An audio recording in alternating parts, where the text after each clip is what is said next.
जोशी कैसे बनी एक सामान्य महिला से भारत की पहली महिला डॉक्टर। तो आइए देखते हैं उनके संघर्ष और डॉक्टर बनने तक की कहानी को।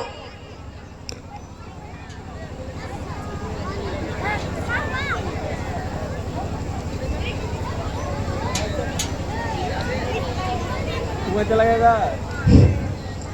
क्या हुआ, आप बड़े परेशान दिखाई दे रहे हैं?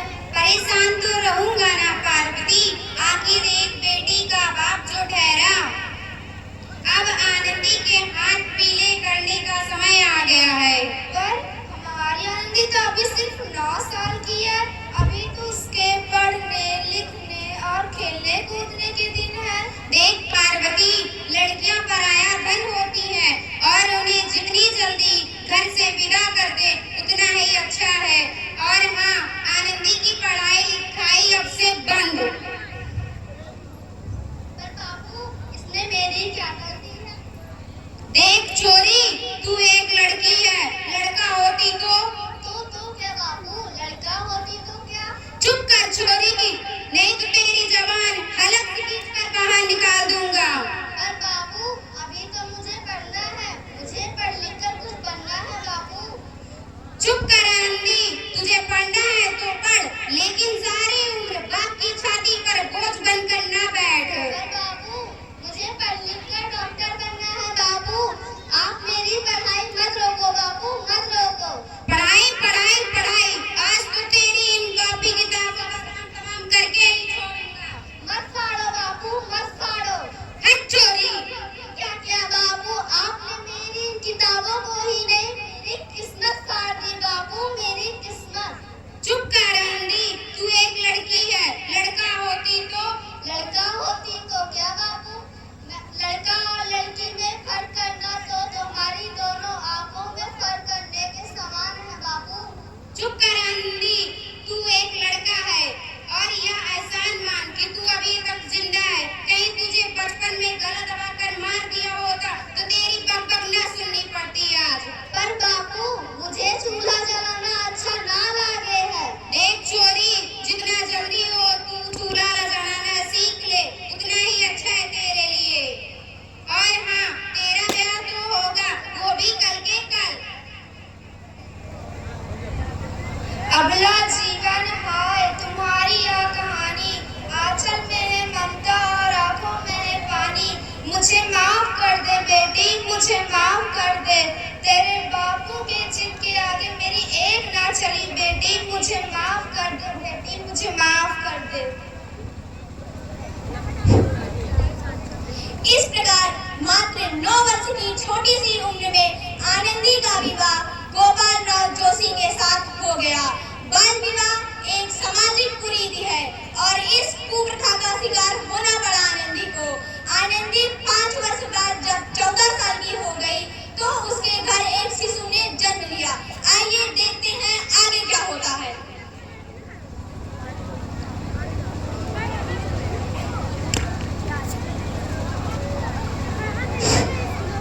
देखिए ना इसे क्या हो गया है, आंखें नहीं खोल रहा है। अरे इसका माथा तो अंगार की तरह तप रहा है, इसे तो तेज बुखार है। आप भी ना कुछ भी बोलते हैं, दीजिए मुझे। माथो माथो, जल्दी से तेज जी को बुलाओ। ये क्या कर रही हो आनंदी? भगवान की विभूति लगा रही हूँ। बस करो आनंदी, ये सब अंधविश्वास है। आप विश्वास तो कीजिए, भगवान की कृपा से इसका माथा ठंडा हो गया है और बुखार भी उतर गया है ना? देखो बाबू, उठो, आंखें खोलो, तुम्हें तुम्हारी माँ बुला रही है। आंखें खोलो बेटा, देखिए ना, आंखें नहीं खोल रहा है। बस करो आनंदी अपना ये पागलपन, ये सब तुम्हारा ढोंग है। माथो माथो, जल्दी से इसे ले जाओ। भगवान ने मेरा बच्चा मुझसे छीन लिया। भगवान ने नहीं, तुम्हारी अशिक्षा ने तुम्हारे बच्चे को छीन लिया। तुम अनपढ़ थी आनंदी, अनपढ़। अनपढ़ नहीं हूँ मैं, अनपढ़। मैं पढ़ूंगी ताकि किसी और आनंदी को इलाज के भाव में अपना बच्चा ना खोना पड़े। अगर तुम पढ़ी लिखी होती ना आनंदी, तो आज हमारा शिशु जीवित होता। तुम गंवार की गंवार हो आनंदी। नहीं हूँ मैं गंवार, मैं पढ़ूंगी।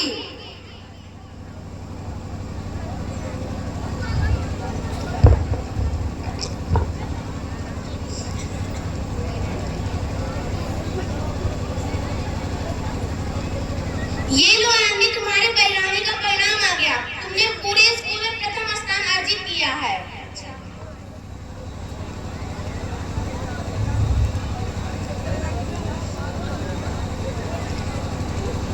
आनंदी, तुम्हारी मेहनत रंग लाई, तुम्हें शिक्षावृत्ति मिली है। ये लो अपने अमेरिका जाने की टिकट। मुझे शिक्षावृत्ति मिली है, मैं अमेरिका जा रही हूँ, पर ये सब मैं अकेले कैसे कर पाऊंगी? अपने आप को इतना कमजोर क्यों समझ रही हो आनंदी? फिर तुम्हारे पढ़ने लिखने का क्या अर्थ है?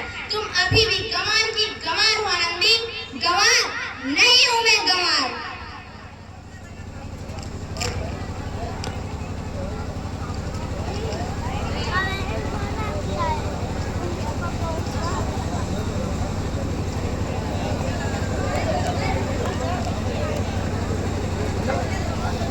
इस प्रकार 7 अप्रैल 1883 को आनंदी अमेरिका के पेंसिल्वेनिया के लिए रवाना हुई और 3 वर्ष बाद वहां से डॉक्टर ऑफ मेडिसिन की उपाधि प्राप्त कर ली। इधर आनंदी के पिता की तबीयत बहुत खराब है। आइए देखते हैं आगे क्या होता है।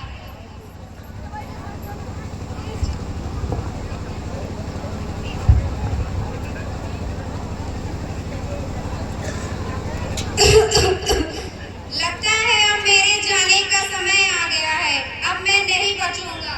ऐसा मत बोलो भाई, शहर के सिटी हॉस्पिटल में अमेरिका से डिग्री लेकर डॉक्टर आए हैं। एक बार वहां चलकर दिखा लेते हैं। हाँ सही बोला भैया, कम से कम दिल को तसल्ली तो मिल जाएगी। चलो चलो जल्दी चलते हैं।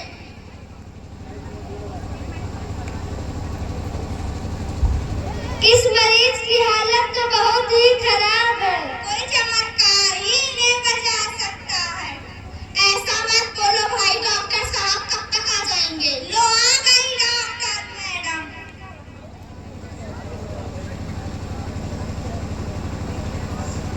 देखिए इस मरीज की हालत बहुत ही खराब है। देखती हूँ।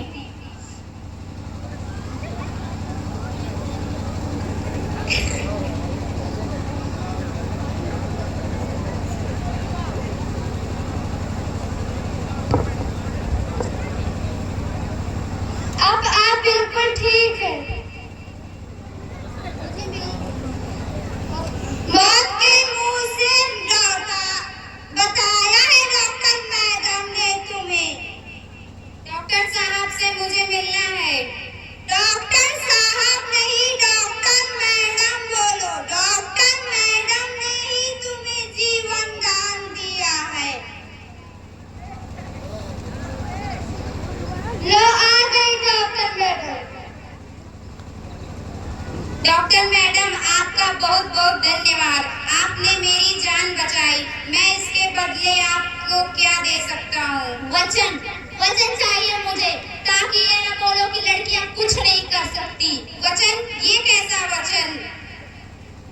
अरे श्यामलाल, तुमने पहचाना नहीं? ये तुम्हारी बेटी है आनंदी। आनंदी? मेरी बेटी आनंदी? डॉक्टर?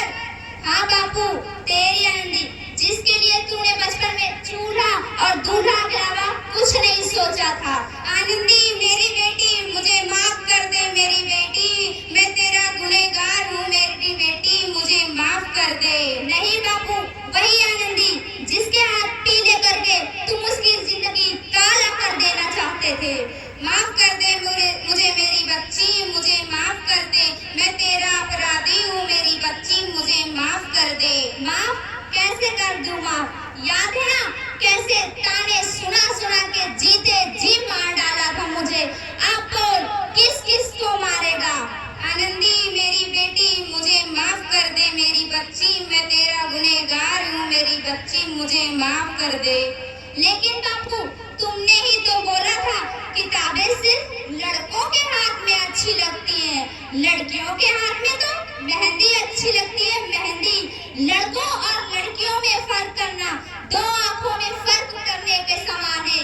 एक का पढ़ना, दूसरे का ना पढ़ना, ये एक समान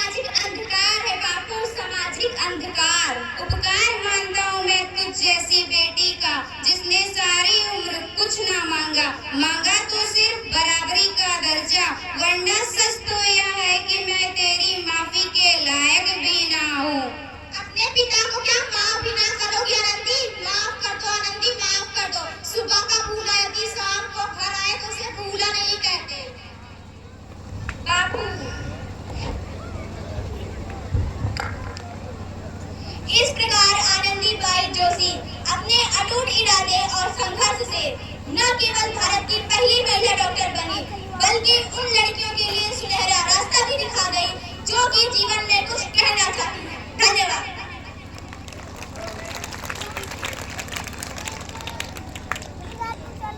नमस्कार, आप देख रहे हैं आज तक आपके साथ मैं हूं पल्लवी तिवारी। तो हमारे प्रिय दर्शकों, इस वक्त की बड़ी खबर आ रही है कि मौसम विभाग से अभी उड़ती खबर आई है कि सुबह 11:80 पर बिना हवा के आंधी चलने की संभावना बताई जा रही है। सूचना जनहित में जारी है। अभी हमारे संवाददाताओं द्वारा खबर आई है कि गाजियाबाद के एक गांव अमेरिका में एक बंदर 100 की स्पीड से साइकिल चला रहा था। पेट्रोल खत्म होने के कारण उसका एक्सीडेंट एक मच्छर के साथ हुआ। मच्छर बहुत बुरी तरह से हुआ घायल, लेकिन घबराने की कोई बात नहीं है। मच्छर का इलाज अभी भी गौशाला में जारी है। राजस्थान में बिना पानी के इतनी जोरदार बारिश हुई कि पूरा जयपुर बाढ़ में डूबा, लेकिन घबराने की कोई बात नहीं है। हमारे वन विभाग वाले बाढ़ का पानी कम करने में अभी लगे हुए हैं। बहुत जल्द होगा बाढ़ का पानी कम। और इस वक्त की बड़ी खबर आ रही है कि गंजेड़ी चौराहे बाबूगंज से एक मुर्दा 80 किलो लकड़ी लेकर हुआ फरार, जिसको लगानी थी अमनी की चिता में आग। लेकिन हमारे जामो, गौरीगंज और अमेठी की पुलिस बड़ी ही सख्ती से खोजबीन में जुटी हुई है, लेकिन मुर्दों का कुछ अता पता नहीं हुआ। और इस वक्त की ब्रेकिंग न्यूज यानी कि ताबड़तोड़ खबर आ रही है हमारे गांधीनगर में, जहां एक समोसा फटने के कारण कई लोगों की गई जान और वहां उपस्थित लोगों में भगदड़ मच गई। जो लोग बैठ के चाय पी रहे थे, अपने ही कप में डूब कर दी उन्होंने अपनी जान। और मौसम विभाग के अनुसार इस वक्त की सब